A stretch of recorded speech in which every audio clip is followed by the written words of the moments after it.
Hello everyone. So the topic of our discussion today is behaviorism in shaping in special education.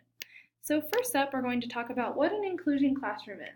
So an inclusion classroom is where students with and without disabilities learn together in the same room, taught by a general education teacher and sometimes paraprofessionals. So what are some behavior problems that students with disabilities may face in these classes? So students with disabilities are more likely to be picked out by their teachers for having behavior problems. However, they are also less likely to receive the support they need in gaining a quality education. Now we're going to look at the key points of the study I looked at. So there were 46 kindergarten through 5th grade teachers who were asked to bring in their class rosters and assign 3 students to each of 4 categories. These categories included attachment, concern, rejection, and indifference. So the population of students with disabilities totaled around 20% of the students in each of these classrooms. However, 46% of the students with disabilities were assigned to these negative categories. My study talked about motivation. In order to increase motivation in students, the first step is to help improve the teacher's performance.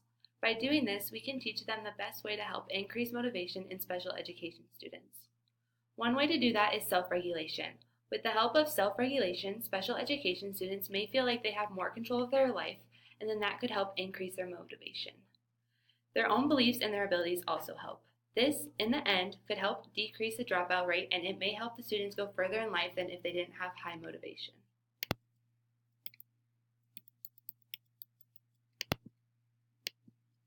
A large part of my article talked about ways to modify instruction for students with special needs. It talked a lot about why it isn't working for some people and ways to make it work. Some of the key points that I grasped from this are that at the beginning of shaping a behavior, it is important to assign material gradually and slowly increase it throughout the year. This same concept should be used for your expectations of the student. Positive reinforcement should be used frequently because modifying should not be based on filtering out the quote-unquote bad behaviors and punishing them, but awarding the good behavior and encouraging them to keep up the good work. A huge reason why behavior modifications do not seem to be working is that there hasn't been enough allotted time. It is important to remember that the goal is to change a frequent action into a new desired one, and that takes a lot of time.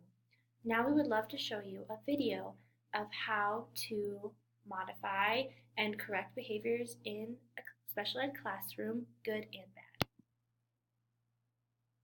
Non-example. In other words, how not to deal with a disruptive child in the classroom. Take a look. Sophie, I need you're not following directions. Hello?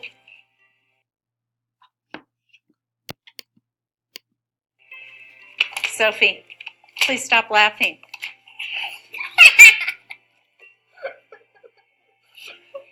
Sophia? Do I have to call your mom? No. Sophie,